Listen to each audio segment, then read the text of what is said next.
Bismillahirrahmanirrahim. Assalamualaikum warahmatullahi wabarakatuh. Maha suci Allah, segala puji dan syukur kita panjatkan kehadirat Allah. Semoga kita selalu dalam bimbingan rahmat dan ridho Allah subhanahu wa ta'ala. Subhanallah walhamdulillah astagfirullah wallahu akbar. Kembali saya dari tim Rajali Nusantara. Kali ini akan membahas terkait dengan bambu petuk.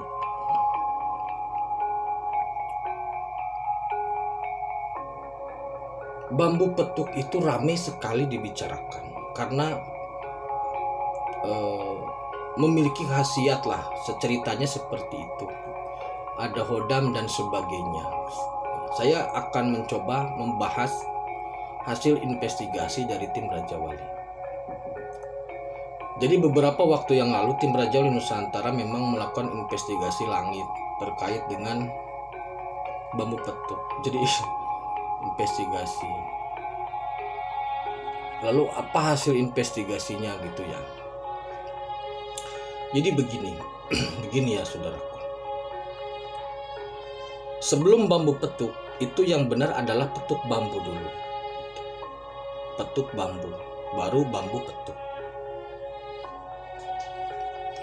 Bambu itu merupakan simbol tulang punggung karena dia ada ruas-ruasnya seperti tulang punggung. Itu yang pertama. Kemudian bambu itu banyak dijadikan sebagai bagian dalam kehidupan orang-orang atau masyarakat zaman dulu. Alat makan atau besek dari bambu yang mudah dimasak untuk lauk. Kemudian bambunya bisa untuk bilik. Kemudian orang yang meninggal digotong pakai bambu. Papan yang di makam juga pakai bambu. Jadi bambu itu mengiringi kehidupan manusia. Jadi banyak sekali kegiatan aktivitas manusia yang terikat dengan bambu, termasuk alat musik juga dari bambu. Karena bambu itu memiliki fleksibilitas yang tinggi. Yang muda bisa untuk tali, yang tua bisa untuk tiang dan sebagainya. Jadi nilai bambu itu sangat fleksibel. Bambu itu tunggal. Jadi pohon bambu itu maksudnya dia berdiri tegak satu. Saya belum menemukan pohon bambu yang bercabang. Dan pohon bambu itu polos, tidak seperti pohon kelapa. Pohon kelapa itu dia membawa buah menuju ke langit, tapi akhirnya buahnya jatuh juga. Pohon bambu itu polos, dia berdiri tegak. Kami memaknai pohon bambu sebagai ketauhidan yang murni. Jadi secara pribadi tauhidnya lurus. Tidak ada tidak ada cabang dan lain sebagainya. Kalau masalah bengkok itu alamiah. Nah, kemudian pohon bambu itu hidupnya berkelompok. Pasti berumpun. Jadi mereka saling melindungi dan mereka berkelompok sebagai satu kesatuan sosialnya seperti itu. Jika sudah waktunya mereka umpamanya dalam waktu tertentu, mereka akan menumbuhkan tunas baru karena sudah tahu bahwa waktu dia sudah berakhir gitu. Tetapi dia tidak menghasilkan apa-apa karena ketauhidan tunggal. Itu bambu seperti itu. Bambu juga kosong ya, dalamnya maksudnya bolong. Mungkin bolong itu kita tarik maknai pelan-pelan, keikhlasan lah, keegoan itu nggak ada bambu itu. Tidak ada ego dalam bambu. Nah, kemudian bambu petuk. Apakah bambu petuk itu ada? Jawabannya ada. Apakah bambu petuk itu ada hodam atau ada isinya? Jawabannya ada. Kenapa ada? Dan siapa yang mengisi gitu? Jadi prinsipnya begini. Dalam video saya sebelumnya sudah saya sampaikan bahwasanya api itu membutuhkan tempat untuk eksis, sedangkan cahaya tidak membutuhkan tempat. Yang mengisi bambu petuk itu jin. Kenapa? Karena jin butuh tempat untuk eksis. Sedangkan karena jin kan dari kukusan api ya, itu butuh tempat. Kalau malaikat tidak mungkin karena tidak butuh tempat. Jadi yang mengisi jin itu, bambu petuk itu adalah jin. Kemudian, apakah bambu petuk itu ada khasiatnya? Kan sering ada khasiat, ada hodam. Sebenarnya bukan khasiat tepatnya, tetapi kinerjanya. Jadi makhluk-makhluk seperti itu akan senang ketika dipekerjakan. Karena apa? Karena ada timbal balik untuk dia. Itu. Jika struktur atau jika ketauhidannya belum murni dalam menggunakan atau memegang bambu petuk, maka bambu petuk itu sendiri yang akan memakan orangnya. Dalam artian memakan, jika orangnya itu tidak beribadah, maka ketika mati pasti dibawa kelompok dia. Jika orangnya itu rajin ibadah, maka amalannya yang diambil, karena itu jin. Kelasnya di situ. Nah, namun jika ketauhidannya sudah murni tembus ke langit, maka pola proporsinya berbeda. Itu belum bisa saya jelaskan ya. Bagaimana polanya itu masih rahasia. Nanti suatu saat saya buka. Nah, bambu petuk yang ada di Nusantara atau di dunia, biar keren di dunia, itu yang paling kuat hanya ada 2. Mustika bambu itu hanya ada 2. Satu di Jawa bagian timur, satu di Jawa bagian barat.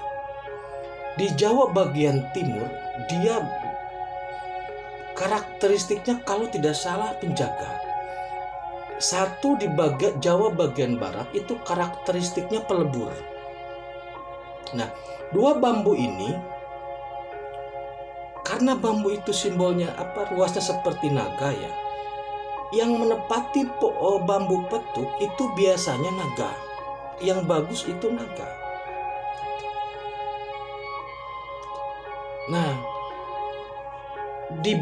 selain yang 2 itu, bambu petuk itu karakteristiknya masih rendah.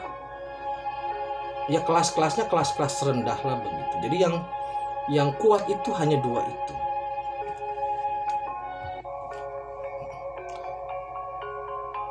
Dan untuk menaklukkan atau jadi bambu petuk itu gini ya, kalau seumpama dia mau diambil, dia bisa pindah. Ruasnya terbalik karena alamiah, tetapi memang proses pembalikannya spirit gitu loh. Terbaliknya memang terlihat alami, tetapi dibaliknya, maksudnya ketika proses pembalikannya itu adalah proses spirit. Makanya bambu petuk itu posisinya bisa di mana aja semau-maunya dia. Kalau sudah merasa tidak nyaman, dia akan pindah. Itu begitu. Jadi kalaupun dikejar susah. Kecuali kelas yang ecek-ecek ya. Kalau yang ecek-ecek banyak lah. Kalau yang ecek-ecek itu harganya seratusan miliar kali ya. Kalau yang sudah kelas naga itu bisa berapa itu? Bisa triliun kayaknya itu. Bisa triliun. Tapi pada prinsipnya begini, saudaraku. Bambu petuk itu dan apapun makhluk yang ada di dalamnya itu adalah makhluk Allah ya, makhluk Allah. Dalam arti begini, itu makhluk Allah. Kalau kita ingin memanfaatkan apapun yang selain kita, maksudnya kalau kita ingin memanfaatkan fasilitas yang lain seperti halnya bambu lah, maka harus izin kepada Allah. Kalau Allah mengizinkan baru digunakan, kalau tidak mengizinkan jangan harap. Karena tidak akan ada manfaat atau bahkan ada azab apabila kita memaksakan untuk menggunakan fasilitas-fasilitas seperti itu. Itu berbahaya. Kalau hanya orientasinya ke uang, orientasinya harta, maka tunggu saja suatu saat kehancuran. Tidak ada manfaat dari memanfaat atau menggunakan fasilitas Allah atau fasilitas yang Allah berikan secara paksa tanpa hak. Jadi berhentilah menggunakan fasilitas-fasilitas seperti tanpa ada hak. Kalau kita ingin menggunakan bambu petuk, menggunakan itu, menggunakan ini, harus izin Allah dulu. Kalau Allah mengatakan silakan, baru pakai. Kalau belum bisa minta izin, jangan pakai, bermasalah nanti. Itu terkait dengan bambu petuk. Nah, dua bambu mustika bambu ini, dari dua ini jenisnya berbeda ya. Jenis bambunya berbeda. Dan sepertinya sudah ada yang megang itu, sudah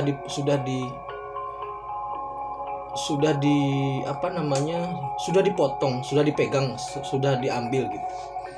Itu luar biasa itu yang ambil itu. Itu kelasnya bukan kelas jin yang ambil, karena tidak mungkin kelas jin bisa menaklukkan naganya. Itu udah, wah. Kalau bukan izin Allah nggak mungkin bisa dia itu. Pasti karena izin dan ridho Allah baru bisa. Luar biasa itu. Kami melihatnya sudah ada yang ngambil itu, dua mustika itu. Tapi apakah di trading? Saya pikir orang-orang yang bisa mengambil itu bukan tipikal orang-orang yang serakah ya, tapi memang atas perintah Allah gitu. Kalau tidak perintah tidak mungkin ngambil. Untuk apa diambil? Kenapa nggak dijual gitu? Ya nggak tahu, harus tanya orangnya. Itu mustika bambu petuk. Demikian terkait dengan mustika bambu petuk ya, sebagai bagian dari keagungan Allah. Itu ada dan memang seperti itu. Kita melihatnya sebagai bagian dari keagungan Allah, dan hindarilah hati dari keserakahan untuk hal yang terkait materinya. Demikian terkait dengan bambu petuk. Semoga bermanfaat. Tetap beriman dan beramal soleh. Assalamualaikum warahmatullahi wabarakatuh.